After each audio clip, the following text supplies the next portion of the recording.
episode. I want to say last episode, but we'll see what happens in the future. Welcome back to Lee. How you doing? Pretty good, pretty good. I've got all the setup, I can see. I think and you've added two last time. yeah, Oh yeah, yeah. um, That's a good picture. I high five that every morning. That's like my good luck charm. That is.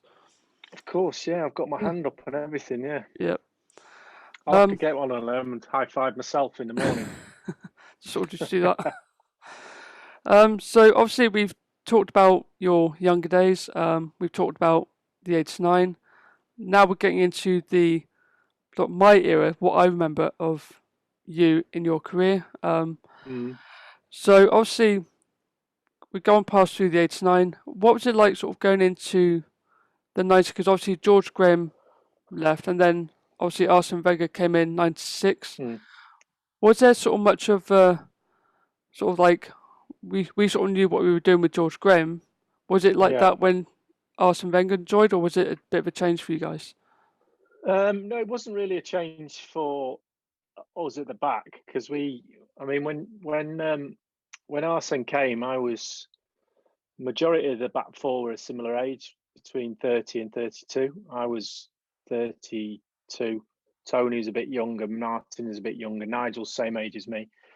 And so we kind of, as you said, we kind of knew what we were doing, and quite long in the tooth, setting our ways and all of that lot. But we did realise that part of from day one, his new ideas, we realised that we'd have to adapt certain parts of our, not so much our game, but our thought process about what we do for stretching, preparation, training, because it was pretty radically different than what we'd been used to. Certainly from stretching and training and the physiology side of the game. We were fit young men throughout our careers, but fitness was took on a totally different meaning to what we've been used to. You know, he was very keen on us to be stretching before we went to a warm up, and then we would stretch on the pitch before the actual warm up. We had already been in the gym to do a session as well.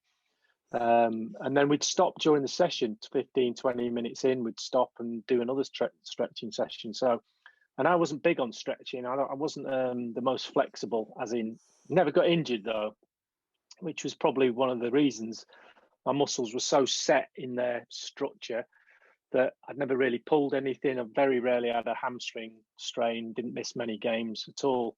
So stretching was not a big part of my prep. It became so because obviously he then insisted that we do these sessions, and I did feel the benefit of it. I didn't get any more injuries. I didn't. I was getting older, so I was kind of listening to him saying, "Well, he could put 2 or 3 years on my career. Then why not do the stretching? Why not eat the food? Why not um, try and um, be the player he wanted us all to be?"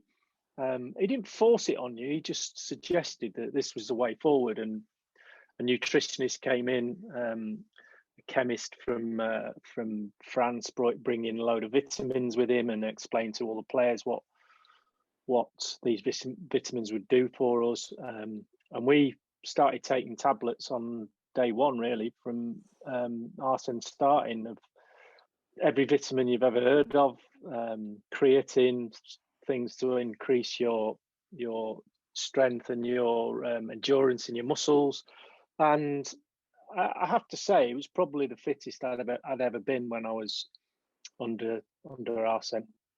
A different type of fitness, and because I was at that age, I was more than willing to take it on board. The only thing we did we did queue up for the vitamin tablets along the table in the morning. We come in and we'd walk along this table and pick one of each off, put it in your hand, go off, take your creatine with orange juice, swallow it all down.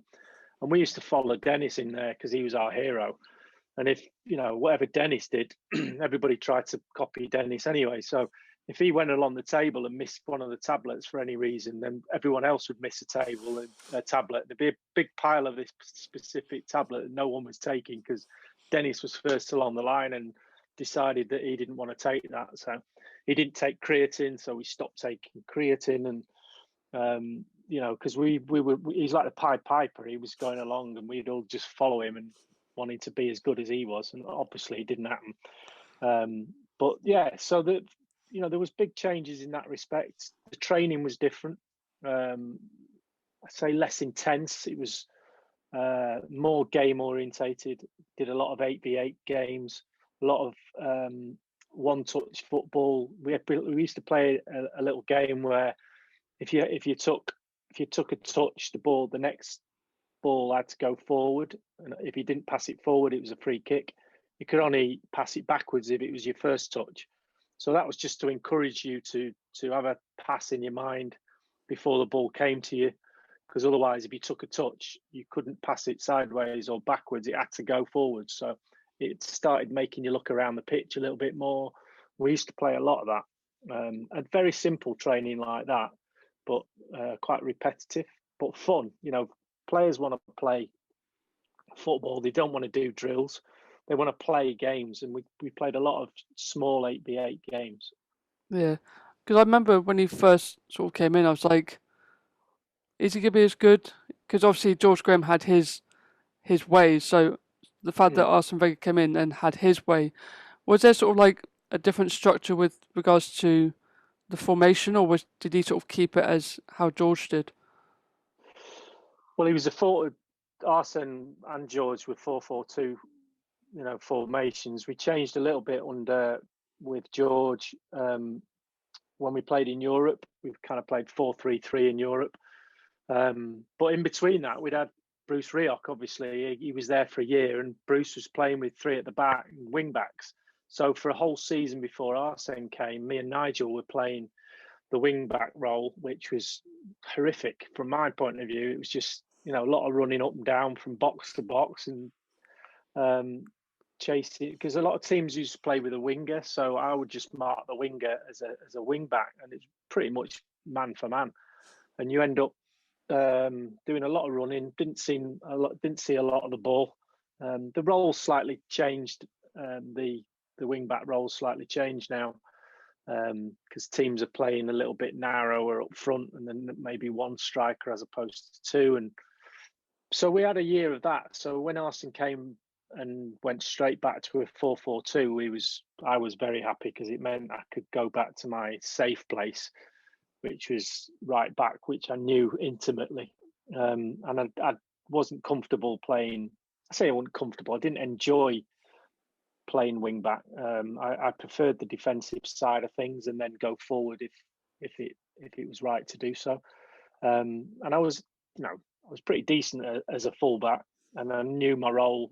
So when I got back there, I felt, yeah, Arsene's done the right thing. We're safe now, and he knew that. He knew that the strength of the back four was being together.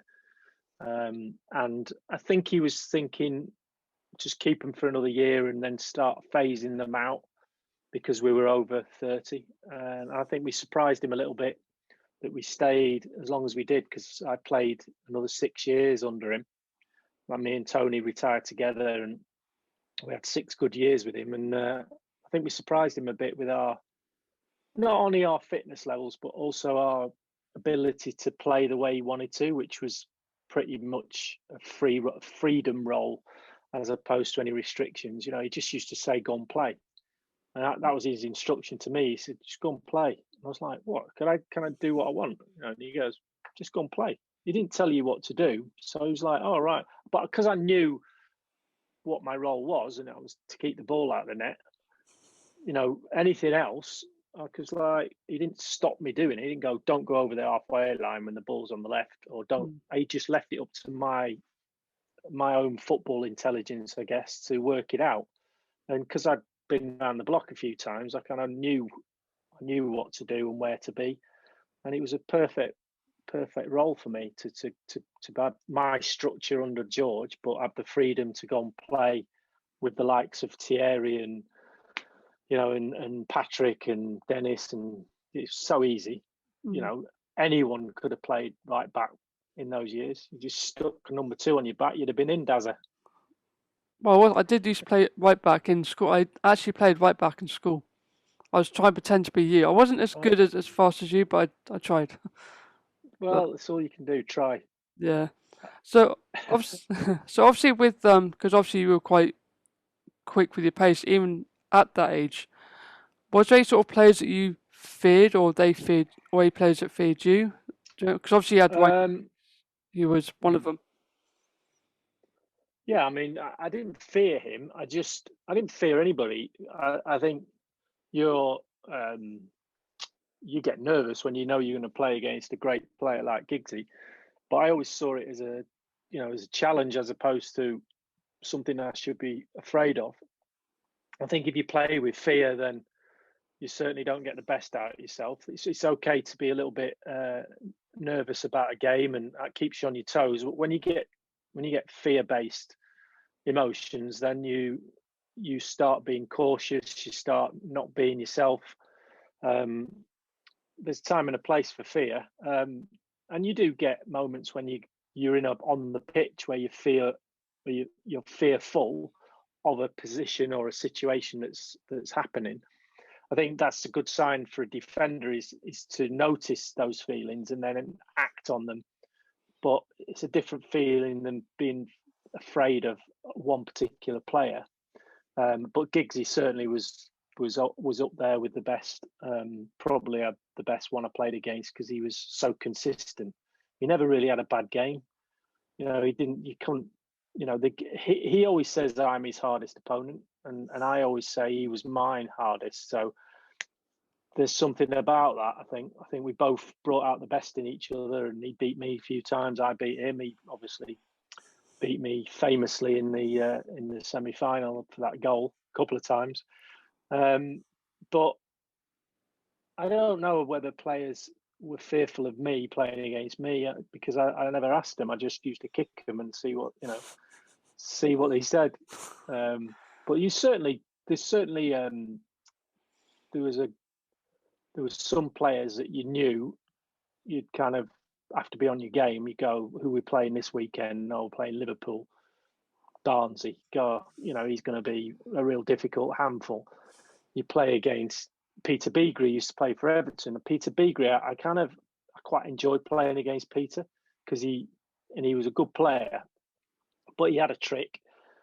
And I'm saying he worked it out. I watched a lot of video and I kind of understood what he was going to do and I kind of worked out when he was going to do it and how often he was going to do it.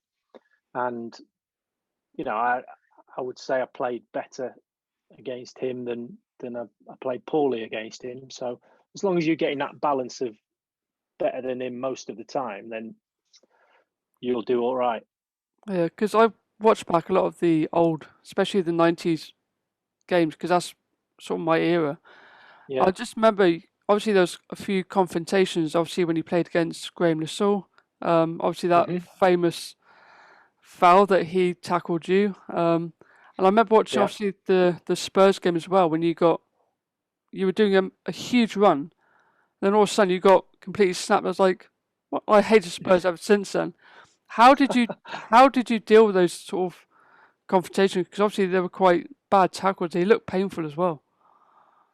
Well, it's I listen. If I start moaning about how many times people have hurt me with tackles, I think that would be the kettle calling the pot black because I've kicked a lot of people in my time. Most of the time, trying to get the ball. I got there as quick as I could. Ref, one of them.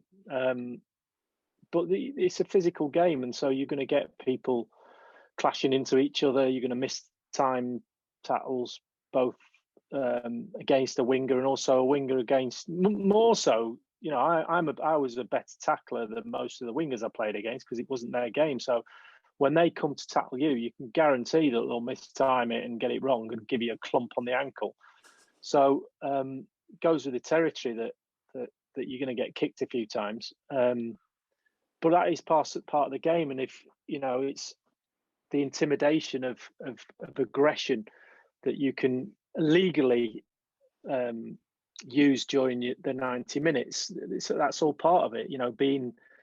Getting a winger to look over his shoulder and expect he's going to get Mark tight is a good thing because it makes him think about his game. Sometimes you can get him to. I never forget playing against Mark Overmars for England against Holland at Wembley, and he was playing on the left wing against me, and I didn't really know him that well.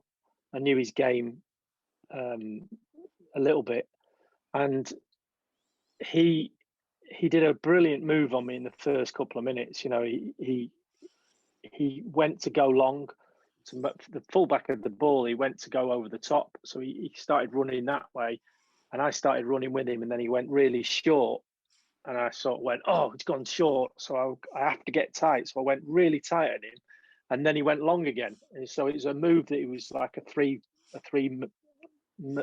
move thing he'd sorted out with the fullback. So the fullback knew that he wasn't going to kick it until he'd made the third move. And by that time, I was all over the place, and I thought, God, I'm in for a big night here.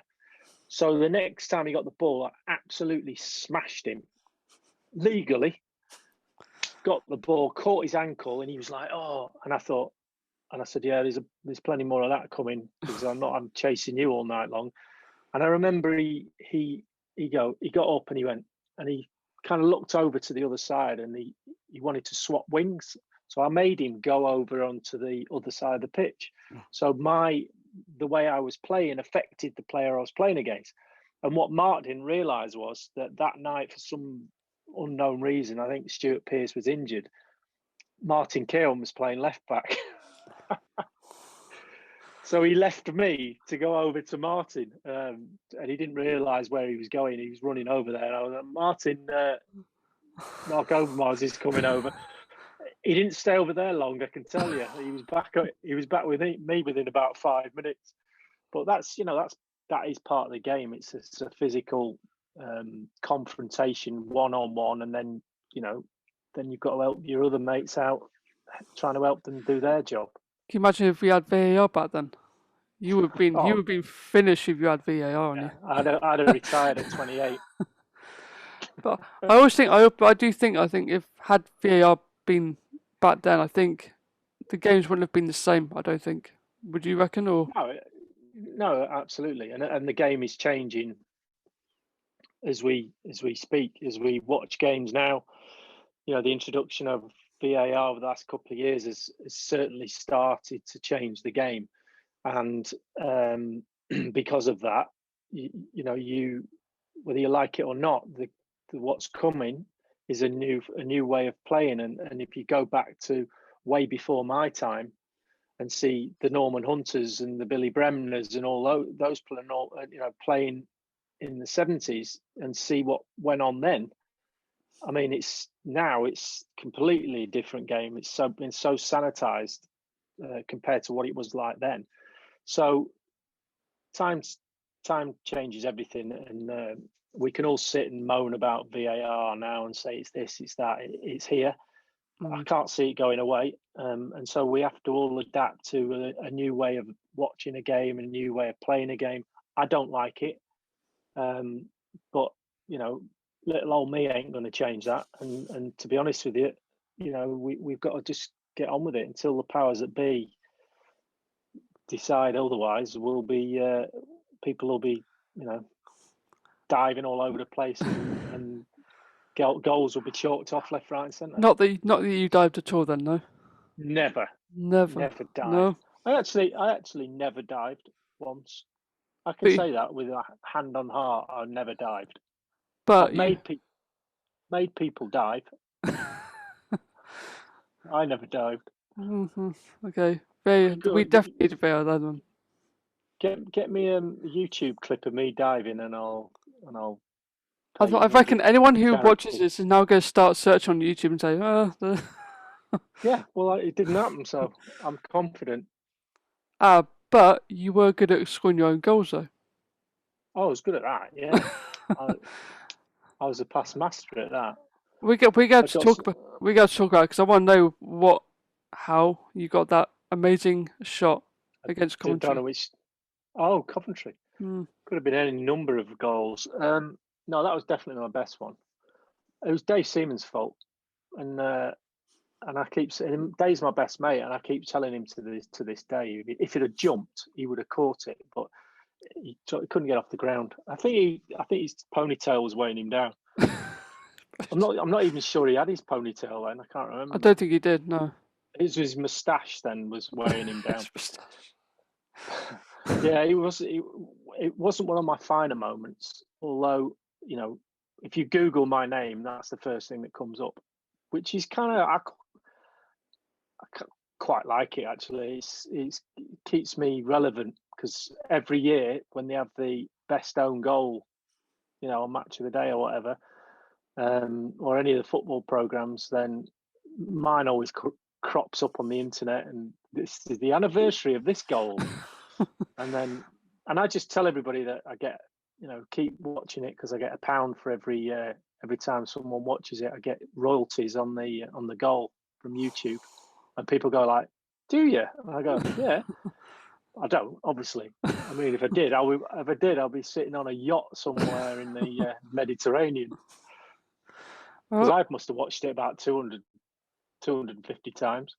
But it's like how you did the angle. I mean, like even the angle was like it literally like curved just even a bit. And just when it was like, yeah, okay, all right, calm down. It's the best one. Obviously, since then you've obviously not scored many of his own goals, obviously. But obviously throughout the 90s, I mean, you guys were winning trophies, we were winning charity shields. Was there a point where you think this is getting too good now? How did it feel sort of winning those trophies and how it sort of felt for the team? Well, you can't. Once you've won your first one, you want more. It is very much like you get obsessed with the process. You know, the actual hard work, the plan of the manager, the coach sets out at the start of the season what we want to achieve, how we're going to do it, the system of what you're playing, whether that's working, the development of the team during the year on the training pitch is fascinating. How you can see the team developing by intensive training and repetitive training. You can oh yeah, we did that last week and it's now working. And especially when in a unit like we were in, a back four unit, we prided ourselves on clean sheets, togetherness, band of brothers, you know, against all odds. And a lot of the time we were very successful. You know, the back four, we were doing our job, but we're not really in the game that much because we were so well organised that we, not just the four, but the four in front, that we would stop any attacks quite high up the pitch because we were so good at pressing. So the back four was redundant. You're doing a job, but you're not actually getting a lot of the ball. And, you know, I would much prefer to be in the right position and the play break down without even touching it, because I knew that we'd done that in training all week, and we'd actually worked on a Saturday to stop a certain move because we're all in the right position. How great is that? But when you go, well, I didn't even get the ball then, you know. So there's lots of games when we were winning where the back four were just doing their job, and so sometimes you want a game where you under the cosh a little bit, and you know, winning the Cup Winners' Cup against Parma in Copenhagen was a brilliant example of that. You know, we got absolutely smashed that night, football-wise. They were a brilliant football team. You know, they had a Sprilla, Zola. They were just incredible. Brolin when he was at his peak, but that night was one of the most satisfying nights because we, as a team, defensively, it was like they had chances. They were so good, but we rode our luck. They hit the bar. I give a penalty away that in the second half that the referee didn't give. It was an absolute stonewaller. And I watched it a few weeks ago. Actually, it was on, and I saw the time. I had to rewind it. How does he not give a penalty there? I mean, I would have given a penalty if he'd give me a whistle, and it was me who was making the tackle.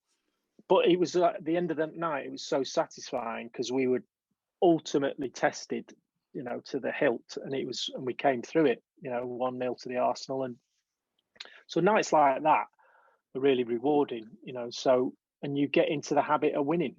And once you get into that habit, it's a brilliant habit to have. And even though we became a cup side in the mid-90s, we were still winning. It lost a little bit of its gloss because we weren't challenging for the Premier League, and we've been brought up by George saying always these test is how well you do in the league, and we'd fallen away from that a little bit. So to get back to that under Arsene was an amazing. His first season winning the double was, back to being champions of your country was where it was at, and then we had a period of 98, 2002, and obviously I wasn't an invincible, but the 2004 Invincibles was an incredible team, and then haven't won it since. So I wouldn't like to be playing now at Arsenal not having had a sniff of a league trophy. I mean, they're not even been anywhere near, have they? Well, that's that's the less we talk about, the better. I think. Yeah. But obviously, because I just remember going to school every sort of day and sort of knowing, yes, my team's winning. Like everyone else was like Spurs, everyone was Chelsea, Man United. I was like, my team's winning. Go away. Do you know what I mean? Yeah. So it was just a nice feeling. So I can imagine it was even better for you guys, sort of just having that feeling of winning as much as you were. Yeah, and I think the beauty about playing then when I did is that we shared that with the fans. The fans were part of that. We were all pretty close to the supporters. The 38,000 that turned up every week at Highbury almost felt like family, and we had an interaction personally with the fans because it hadn't gone to the level it's at now, where the players are totally removed away from the fans. They have their connections with social media, but they're in a bubble, literally a bubble that nobody can get into. And we used to mix with the fans after the games. We'd go go for a drink in the pub after a game sometimes, and so there was always an interaction going on. And I think the modern player won't realise they're missing it because they never had it.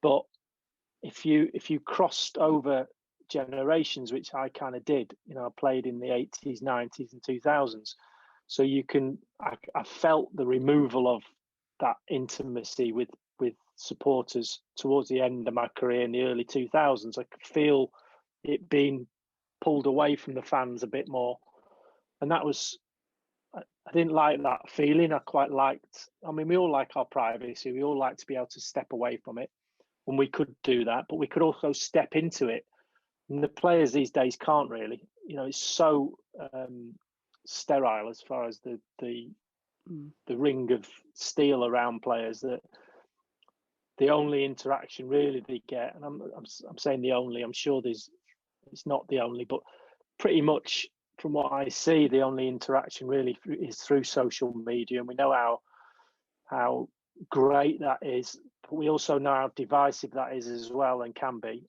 and how it affects people. So I wouldn't want to be a player now, apart from the obvious 200 grand a week. But I wouldn't want, if you take money out of it, I think I had the best of it the years I played, and I wouldn't swap it for the world. I think that's what I love more about Arsenal was those years, because of how strong you guys were together as a team and how you were with the fans. It sort of made that sort of special for Arsenal and for the fans. So that was sort of quite nice. It was always quite nice to walk into school just being happy that you guys were winning every time. So. Yeah. But obviously moving from Highbury to Emirates, was that? How do you guys feel about that? Because that was obviously Highbury was a huge thing for you guys, but to move to Emirates must have been. Yeah, it didn't affect me. It affected me because I was an Arsenal fan, and I watched the new stadium being built, and they moved in 2006, wasn't it? 2006? Yeah, I think it was. It was 2006, wasn't it? Yeah. I can't remember because I played in the first game at the Emirates in Dennis's testimonial. So it would have affected me more if I'd been a player, because I wouldn't have liked to have left Highbury as a player, because I'd been there for 15 years. So it was quite emotional. I remember going in when they were, I think it was the day before they started tearing it down, and I went into to the first team dressing room because I just wanted to sample it for one last time. So I went in and managed to find a screwdriver, and I got caught by a stadium manager, as he was then, who was Paddy.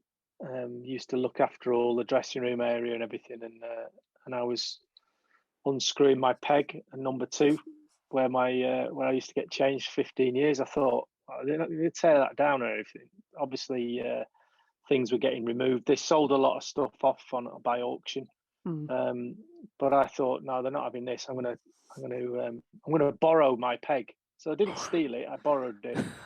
So I unscrewed it and took it off the wall. And I remember leaving the stadium with because it was like a foot. Yeah, in fact, it's in the other room. It's got like 4 sort of like prongs, really nice, really cool, sort of Art Deco looking. So it's got 4 things you can hang your clothes on, and I thought, oh, I can't just walk out with it. People will think I pinched it, which I didn't. I borrowed it, and I stuck it underneath my jumper. I kind of had it behind my back, and then as I was going out, I sort of moved it round to the front, and I went out the front gates to the marble halls, and there was a Japanese couple outside taking photographs, and I walked out, and this Japanese lad recognised me, and he went, "Oh, Lee, can I have a photograph?" And I said, "Yeah." So he came and had a photograph. So I had this thing sticking out. It was like that, it was sticking out of this thing, and he kept looking at me, and I was like, so we had a photo. So he's got a photo with some sort of like appendage and horns sticking out the side of my jacket, my coat, and got in the car, and I've now got my my dressing gown hanging off it, and my pajamas. You do realize now this is criminal like evidence now. This is all. Absolutely. It's all recorded. I'm waiting for the police to come and take me away. But yeah, I do have to emphasise that I was given permission to take it down by the late great stadium manager Paddy. So he allowed me to borrow it. So if they want it back, I'll take it back and screw it back up in some. I think that'll probably be somebody's flat now, the first team dressing room. So yeah. So obviously, we can talk about Dennis Bergkamp, like when he first joined, because obviously Arsenal Wenger sort of expanded to international players coming in like Overmars and Bergkamp. What was it like? Because obviously you guys were more experienced. Did they look up to you, or did they have their own agenda when they went in? No, I think once players were, because Dennis came when Bruce Rioch was there, so he was already there before Arsene came, and then Arsene came and brought his players in, Patrick Vieira, Manu Petit, Nicholas Anelka, and I think they didn't really know who we were as players. They were coming into a team. Most of them were quite young, coming into a team so we took them under our wing and told them what was what and how things happened at the club, and the dressing room protocols were given to or told to the players what they could and what they couldn't do. And it was a very strict, fair dressing room. There were certain behaviours that we expected. You toe the line as far as following what everybody else does, and that's how it was policed. The manager had some say in the dressing room, but dressing rooms kind of find their own equilibrium and how they work. and not all dressing rooms are the same. Some are stronger than others, some are weaker than others. And we had a pretty strong bunch of characters. When Arsene came, as I said, we had a lot of senior players there. So the dressing room ran itself. And when these young French lads came in, they had to be told this is what happens. And there's a bit of resistance in the beginning, not quite up to scratch with a few of the things that was expected of them, but they soon found out, that wasn't tolerated. I'm talking about, I'm not talking about some sort of, vicious regime of retribution if you stepped out of line. It was just you were made aware of what was expected of you, and we always, and I was when I came, told about the Arsenal traditions, who you are, what you are, and who you represent was thrust down my throat from day one. And the impeccable way we dress for away games with the tie, and the shirt and the collar and the blazer, and your tie done up to the, and your button done up, and no turning up with it undone, and your jacket off. You put your jacket on, you get off the coach. We're the Arsenal, and we walk out that coach to the dressing room as if we own the place. And a lot of times that was enough, really, to be a goal up before we'd even started. So. And I think that's something that's missing at the club now. I think those traditions have been relaxed a little bit. And people, I've heard it said time and time again, well, it's the modern game, it's this, it's absolute load of rubbish. The only reason it's changed is because people, the hierarchy of the club who are in charge of the day-to-day running of the club, and I'm talking about captains, senior players, coaches, managers, directors, going right up the chain, if you like. Those traditions would still be there if every player was expected to do the same thing. And when a new player came in, he was told, because that's what happened to me. I was from Manchester. I didn't know anything about Arsenal Football Club. It's just a team down south, as far as I was concerned, who played in red and white. Big club. When I turned up on the first day, it was like, wow, that things are done in a certain way, and I like that. I like that discipline. I like that. I think it's good for a team, and so I took it on board. And then when a player came in, and I'm from Manchester, but all of a sudden I became a Southern Arsenal player, I would tell whoever came in, this is what we do. This is, and there's hundreds and thousands of little different traits that go on in the club, and everybody wearing the same length jersey on match day, and that's geared by the captain. If he says we're wearing short sleeves, we're wearing short sleeves, and we all have to wear the same. We all have to have our shirts tucked into our shorts. You can't wear your shirt out, and things like that. They've all gone by the wayside now, and that's the modern game. Well, as I said, it's a load of rubbish. There still should be a room for the tradition of the Arsenal Football Club, and I'm a big advocate of that. And so, if anybody steps out of line, when we were there, it was, I can remember. Don't get me going on Flamini cutting the arms off his shirt to play in a game, because that wouldn't have been tolerated in my dressing room. He'd have been hung on a peg and told what was right and wrong. Apart, this is the way we do things, and cutting your sleeves off would have been an absolute, no. So I don't. I've forgotten what the question was. I just went waffling on it. That's right. Go on.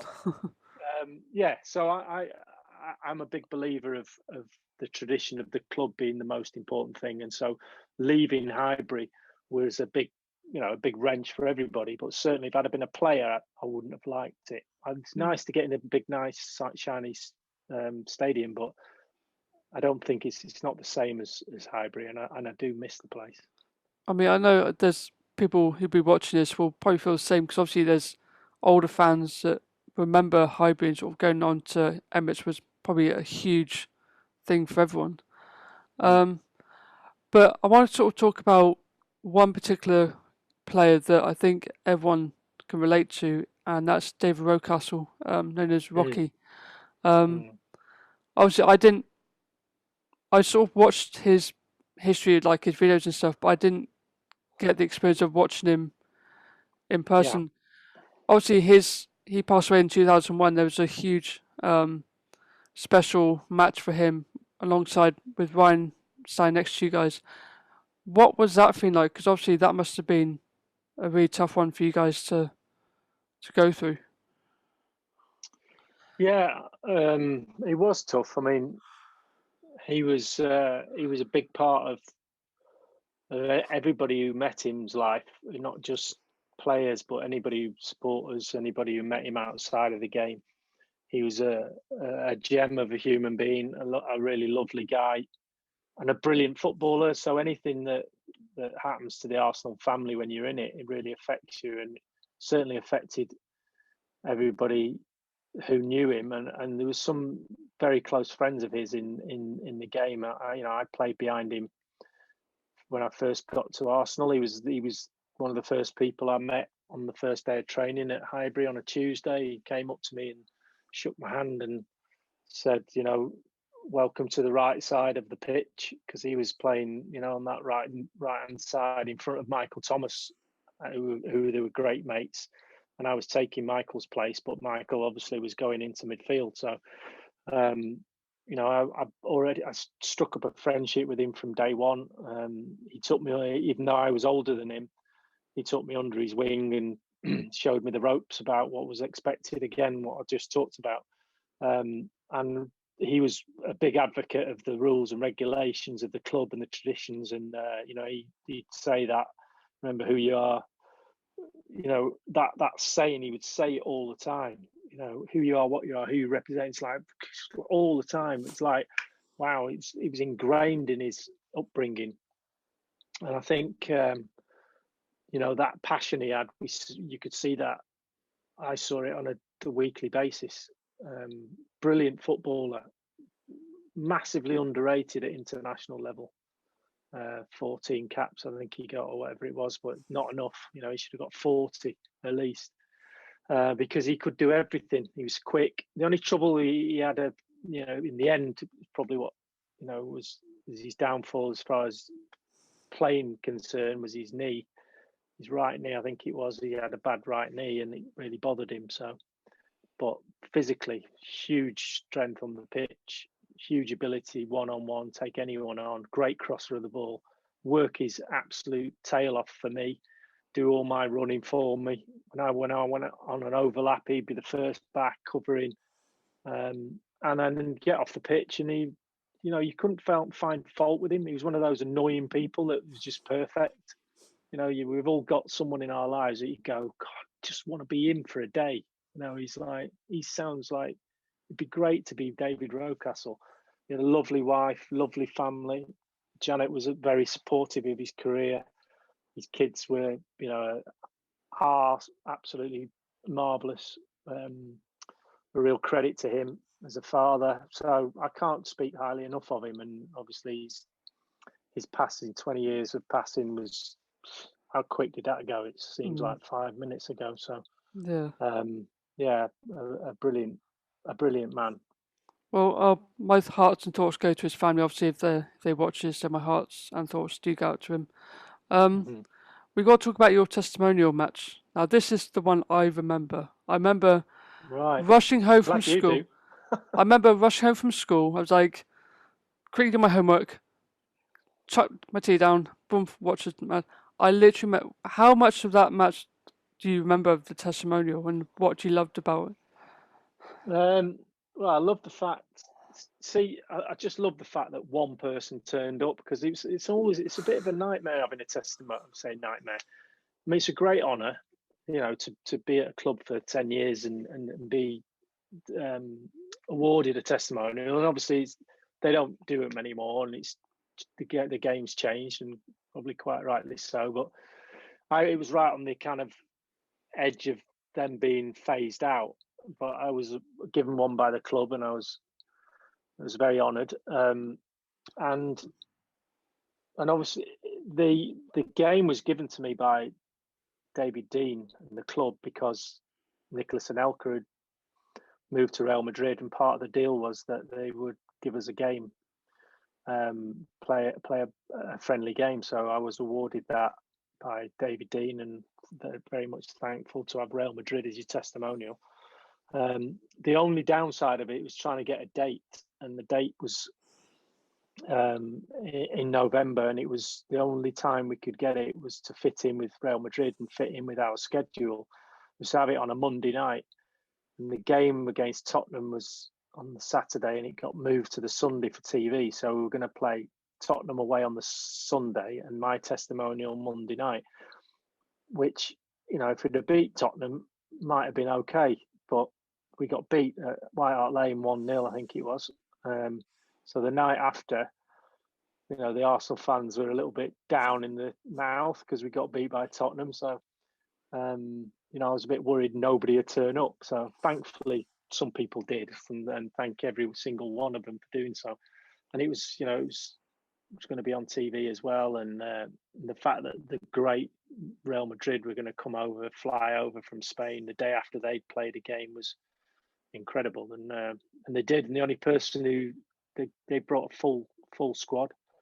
The only person who didn't come, I think, was Raul didn't come. I think he was injured, but everybody else turned up. It was a full squad, and yeah, it was a great night. I just remember. I don't remember much about the game. I remember Roberto Carlos having a free kick, and me being in the wall thinking I could get knocked out here in my own testimonial, because he had a run up about the length of the Highbury, and he come running up, tried to hit one of those big bendy free kicks that he used to hit Brazil, and I'm not sure he didn't catch it. I don't think, but I think that's the only thing I remember. I don't remember the game at all. I think, you know. I've got the programme there. Oh yeah, you have, yeah. Yeah. Nice. Yeah, I remember the programme. I don't remember the game. Yeah, because I've seen pictures. I mean, there's some really nice pictures. There's one in particular where you had one of you and your kids, and you're holding the thing. Yeah. I think that is the most stunning picture, I think, out of any picture I've seen of you. Was that one. It must have been amazing for your kids as well to see that, surely. Yeah, it's funny when you I look at them now, I think they have more, they probably enjoy my career more now than they did when I was playing, because when you're playing, I mean, any pros will tell you that you're in it. You know, you're in a big, massive thing that's going on called football, and you dedicate everything, every single minute you've got to it mentally. You're always thinking about the game. It's always, and you do get a lot of time off as a footballer in the afternoons. I used to pick the kids up from school every day. I used to take the kids to school every morning on the way to training. But then you're away.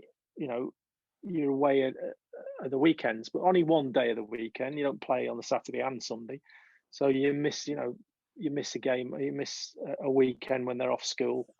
But you do spend a lot of time away from the training ground and at home. But I just found that when you're in it, they weren't that interested in Dad's just going to work. You know, it was like Josh played a little bit, but he wasn't that into it.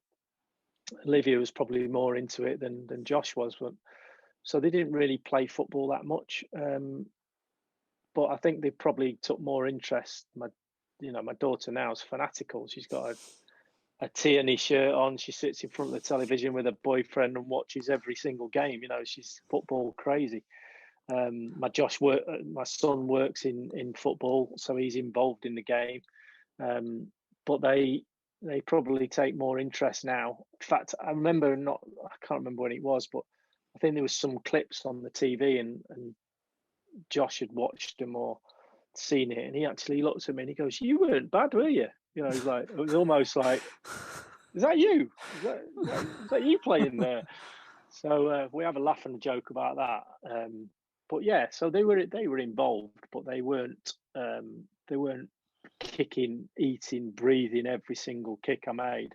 They didn't even, you know, they wouldn't. They come to some of the games. They wouldn't come to to all of them.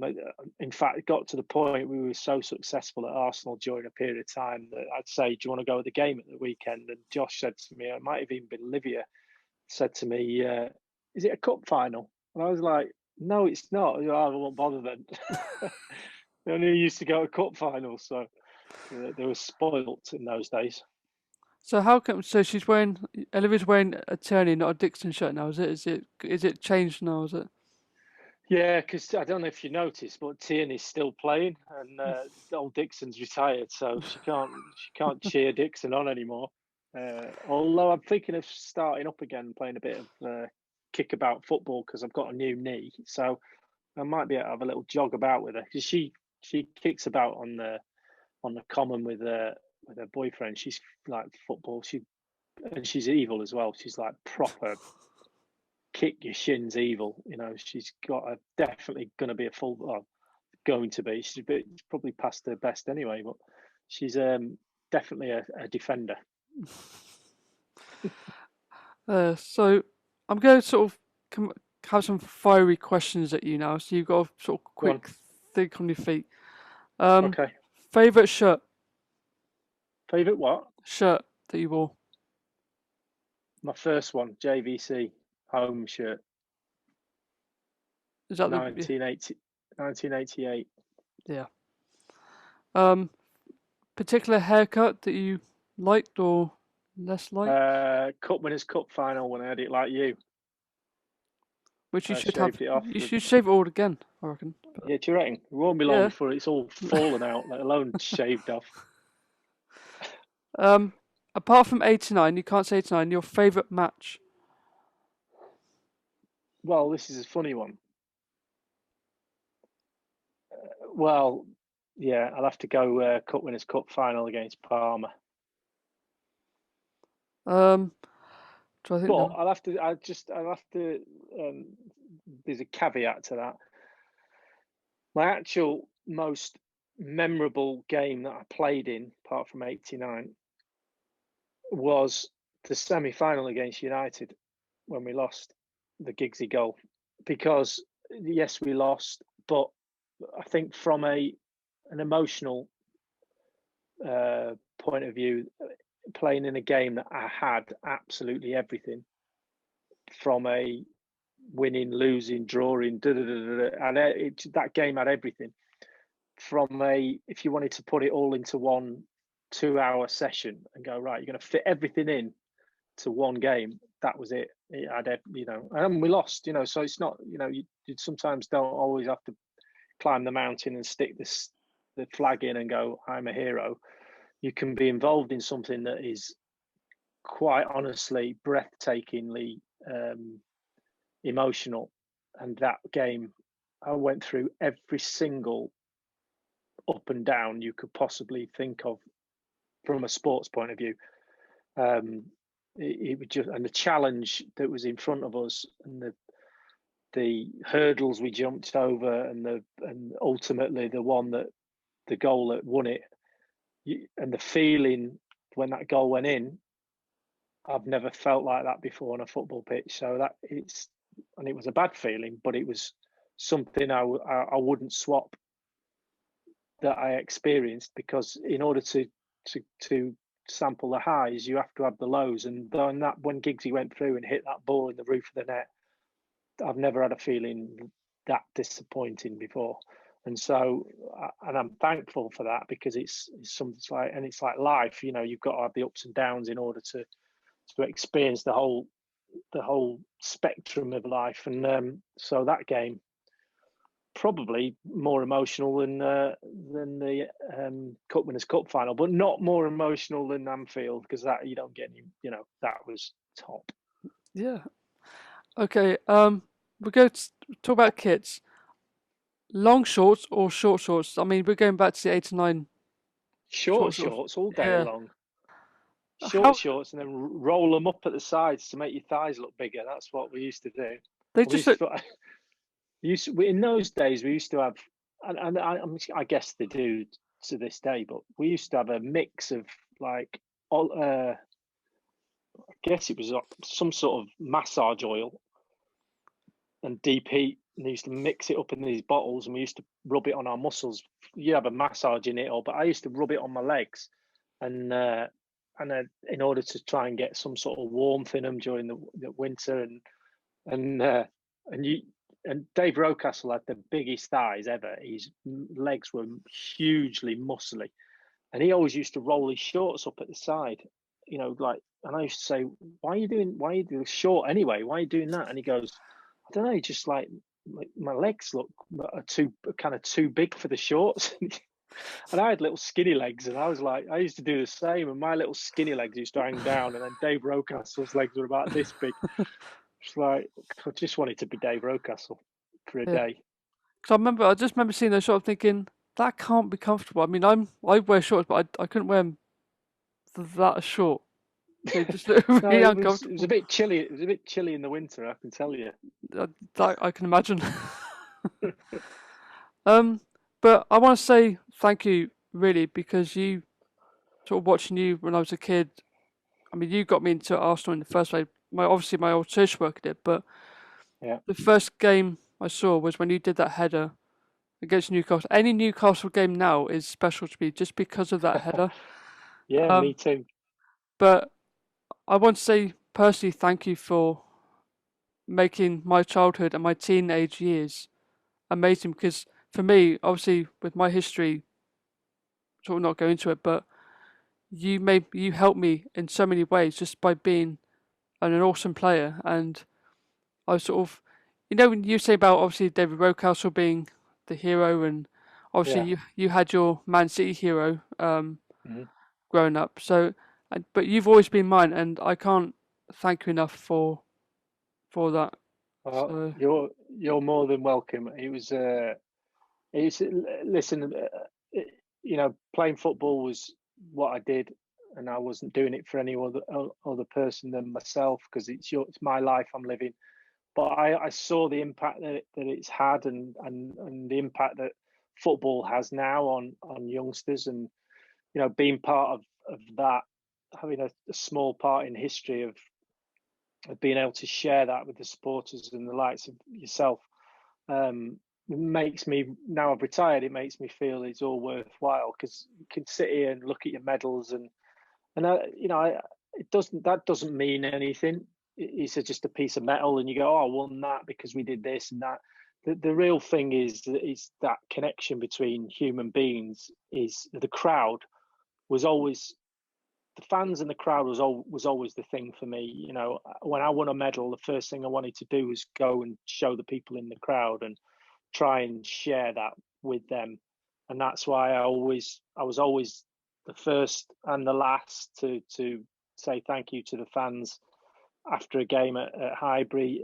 When you go to Dynamo Kiev, or you're in the far-flung corners of Russia somewhere else, and they've travelled all that way. I remember playing it in Kiev and getting battered 3-0, and the fans were giving us loads of stick, and quite rightly so. We were terrible.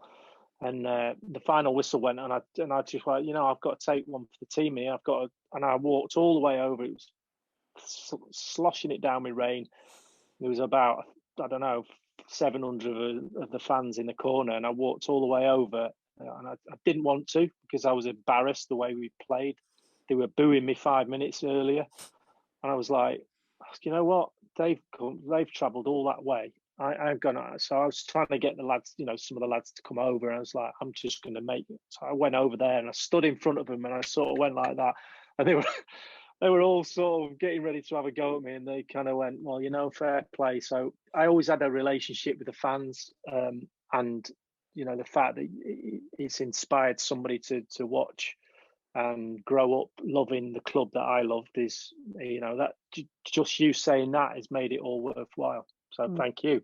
so I was trying not to be emotional when I said all that, because for me, Arsenal meant. I mean, everyone can say it easily, but you were always and have been my hero, and Mm. always will be. And I remember just being in school and just I wanted to be like you. I wanted to be the next right back. I wanted to be the next number two, but obviously didn't happen. But Well, I think, keep trying. You never know.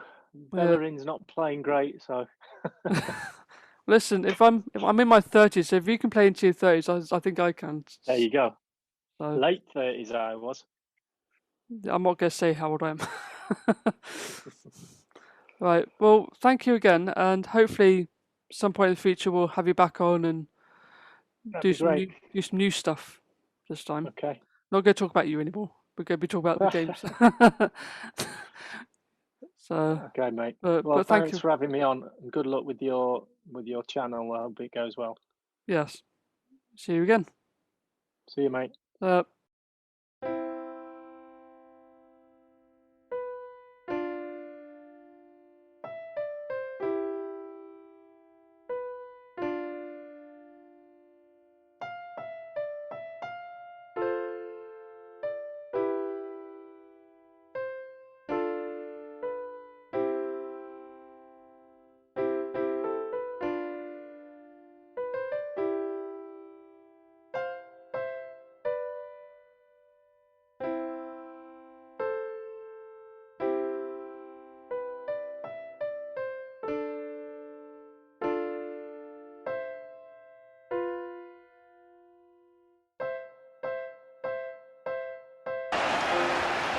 Arsenal's corner. It's Dixon. Well, when it looked as though they would never find a goal, Dixon scored a fantastic one. And Vieira stretching away here. And it's Lee Dixon. The goalkeeper's positioning was a little strange, and Dixon had plenty to aim at. And no sooner had George Graham sent Leeds United out to face Arsenal at Highbury. They're a goal down. Gets the better of Peacock. Chip to the back post. Dixon! Yes! Lee Dixon for Arsenal in 10 minutes. Donato going across with Henry. Oh, it's Lee Dixon! Where did he come from? Vieira. Kanu trying to move the defenders around. And it's Dixon!